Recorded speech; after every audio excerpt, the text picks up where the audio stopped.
저는 이제 불신 가정에서 태어나가지고 저 혼자 교회를 다녔습니다. 그러다가 제가 30살에 어머니를 전도한 거예요. 저희 집은 종갓집이고 시골에서 그 문중에서 교회를 갈 수가 없는 5형제 중에 저 혼자만 교회를 다녔습니다. 그런데 이렇게 쭉 세월이 흘러가면서 보니까 이제 제가 집에서 예수 믿는다고 쫓겨나고 또 이제 몸이 많이 아프고 그런 과정들을 지나면서 결국은 그 어머니가, 아버지는 빨리 돌아가시고 이제 어머니가 저의 모든 그 후원, 엄마 역할을 다 하시게 되더라고요. 제가 30살이 되어서 이제 어머니를 전도를 해서 어머니가 시골교회 이제 서리집사님이 되셨어요. 근데 시골교회가 80년 된 시골교회, 저희 모교회에 찬송가 외워 부르기 대회를 했는데 저희 어머니가 거기서 1등을 하신 거예요. 그 1등 하신 찬송이 이 찬송이에요. 어머니는 이제 일제시대 때 소학교, 국민학교를 나오셨다 하는데 제가 보기엔 어머니는 까막눈이고 전혀 어머니는 공부를 못하신 그런 80대 후반의 할머니신데 그 어머니가 이 찬송을 끝까지 외워가지고 시골교회에서 80년 된 교회에서 전체에서 1등을 하셨다더라고요. 1등을 하셔서 받은 상품이 돼지고기 2건이고 시골교회니까 2등 한 분은 뭐 계란 한 판 줬다더라고요.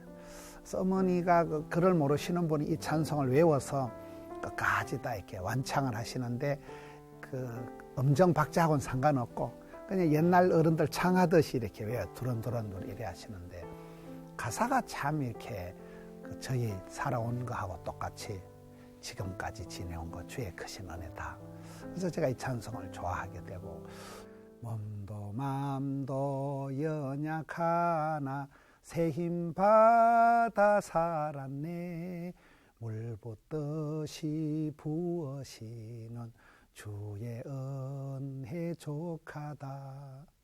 지금까지 지내온 거 주의 크신 은혜라 한이 없는 주의 사랑 어찌 이루 말할라 자나깨나 주의 손이 항상 살펴주시고 모든 일은 주 안에서 형통하게 하시네.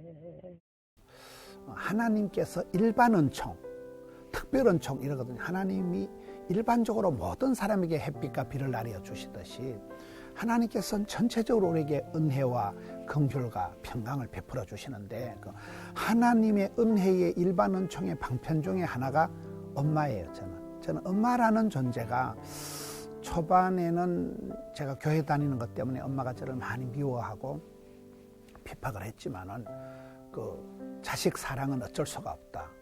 신앙이 달랐지만은 결국 제가 이렇게 살아오면서 가장 어려웠을 때 수술을 하고 학교 등록금을 장만 못하고 그럴 때 결정적인 순간에서는 항상 어머니가 아버지는 돌아가셨고 그 어머니가 그때 그 사랑의 손길 은혜를 그야말로 뭐 저한테는 해당이 안 되는 예수 믿는다고 집에서 쫓아낸 자식이지만은 결국 그 엄마의 사랑 때문에 다시 또 엄마가 병원비를 감당을 하고 엄마가 또 이렇게 등록금을 내고 그래서 세월이 지나보면 그 불신 상태에서 엄마의 손길전 그것도 하나님의 그 사랑의 한 방편이다.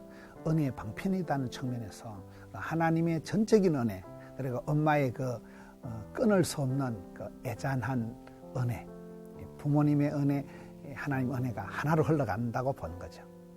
그런 거 세월이 흘러갈수록 그 엄마에 대한 어떤 손길 사랑의 어떤 그 손길 은혜 엄마의 은혜라는 거는 이거는 말로 할 수 없는 거. 저의 오늘의 목회의 그것은 깃털을 신학적인 골조를 다 엄마의 사랑으로 되어졌다. 저희 어머니가 심장병 세브란스에서 심장병 수술을 하신 지가 오래됐습니다. 그래서 수술을 하시고 병원에서 뭐 많이 살면 10년 사신다 했는데 그리고 14년을 더 사셨어요. 그래서 86세를 사시고 작년 겨울에 12월 12일에 무난하게 건강히 계시다가 갑자기 이제 돌아가셨어요. 마지막 어머니 이제 숨을 거두기 전에 제가 이제 아들이 목회자니까 제가 시편 23편을 이렇게 읽어드리고 그리고 이 찬송을 불러드리고 어머니는 편안하게 운명하시고 갑자기 돌아가셨지만 이제 이 찬송이 더 그리워지고 얼마 안 되는 시간입니다. 네, 사도 바울이 그 마지막 죽기 전에 기록한 최후의 서신이 디모데후서잖아요. 우리가 성경을 보면 아이러니한 것이 대사도 바울의 후계자가 디모데가 깜이 안 됩니다. 디모데전서 5장 23절에 보면 디모데는 비위가 약하고 걸어댕기는 종합병원이라 할 만큼 아주 병이 자주 났고, 또 디모데후서 1장 7절에 보면 디모데는 굉장히 소심병 환자 같은 늘 겁을 내고 두려워한 사람이다. 그래서 제발 디모데야 두려워하지 마라. 이 솔라 그라티아, 오직 은혜 안에서 이게 다 된다는 것이, 디모데가 병약하고 심약해도 디모데를 하나님이 바울의 후계자로 삼았고, 아브라함의 그 상속자가 의외로 보면 그 이삭이거든요. 창세기 25장에 보면 아브라함의 후처 그둘라가 낳은 아들만 6명이 나옵니다. 아브라함의 아들이 이스마엘이나 쭉 있었는데 제일 신통찮은, 제일 허약한 이삭을 왜 후계자로 삼았을까? 예수님께서 갈릴리 바닷가를 지나가면서 제자들을 부르실 때 막 불렀다고 보는 거예요. 저는 제자들을 부를 때 오디션을 했다거나 공평하게 뭐 5대양 6대주의 이런 게 아니거든요. 그럼 왜 그런가 하면 우리 예수님은 어떤 사람을 불러도 예수님의 사랑으로는 제자를 만들어낸다는 거죠. 사도 바울의 후계자가 누가 되든지, 아브라함의 상속자가 누가 되든지, 하나님은 약한 자를 강하게 하시고 죄악이 더한 곳에 은혜가 넘치게 하고, 그런 부분에서의 은혜 중심이라는 게 바울 신학의 핵심이 그 안에잖아요. 엔 크리스토스, 그리스도 안에, 주 안에, 은혜 안에. 그래서 그 바울이 디모데에게 죽기 전에 네가 약한 건 내가 아는데 은혜 안에서 강하면 된다. 그래서 바울의 후계자가 디모데가 되고, 은혜 중심인 이 신앙이 세월이 흘러갈수록 내가 뭐 잔머리 굴리고, 내가 사역을 열심히 하고, 내가 교회 건축을 하고, 내가 설교를 잘하고, 그런 양적인 이런 부분이 그게 아니라 얼마나 은혜를 감당하느냐, 은혜 안에 머물러 있느냐, 은혜 안에서 강하느냐. 저도 이렇게 사역을 하면서 느끼는 것이, 우리가 어떤 사역을 한다, 인생을 살아간다는 것은 첫째는 전적인 하나님의 은혜고, 둘째는 부모님의 은혜고, 그렇잖아요. 셋째는 성도님들의 기도와 사랑과 어떤 그런 은혜에 의해서 우리가 살아가는 거기 때문에, 뭐 설교를 잘한다고, 건축을 했다고, 사역을 열심히 했다고 그 어떤 목회가 잘 된다고 이렇게는 말을 할 수 없겠더라고요. 결론적으로는 만 가지가 하나님의 은혜다. 지금까지 지나온 것이 은혜가 아니고는 설 수가 없다. 우리가 인생을 이렇게 3등분을 해보면, 지나온 시절을 뒤돌아보면 여기까지 도와주신 에베네셀의 하나님, 현실을 생각하면 지금도 시퍼렇게 살아계신 임마누엘 하나님, 미래를 생각하면 무슨 일을 당해도 도와주시고 챙겨주실 여호와일의 하나님, 저는 그 세 하나님을 생각하거든요. 그러면 우리가 지나온 시절을 지나보면 다 하나님의 은혜고 도움이고 했는데, 현실이나 미래를 생각하면 늘 불안한 거예요. 현실은 당장 급하고 무섭고 힘들고, 또 미래는 더 막연하고.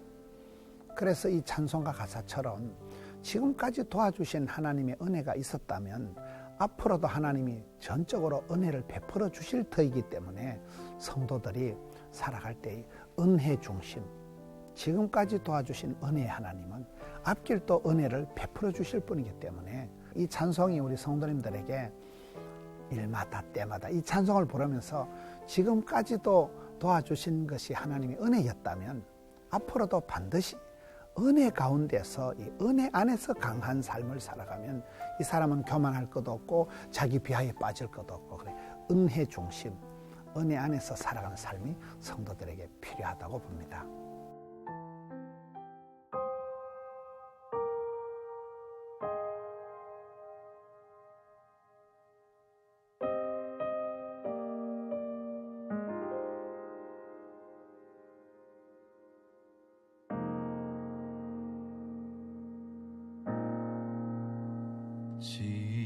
지금까지 지내온 것 주의 크신 은혜라. 한이 없는 주의 사랑 어찌 이루마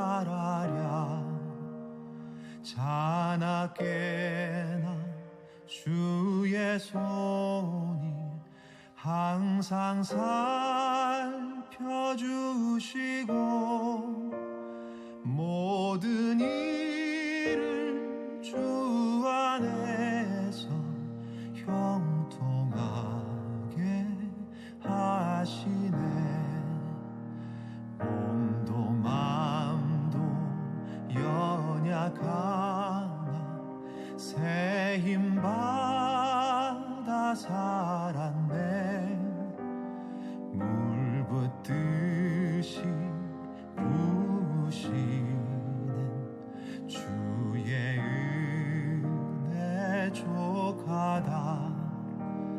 사랑 없는 거리에나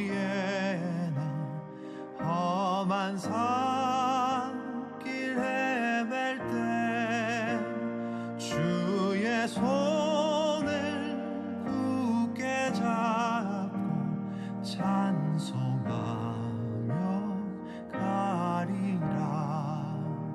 주님 다시 배울 날이 날로 나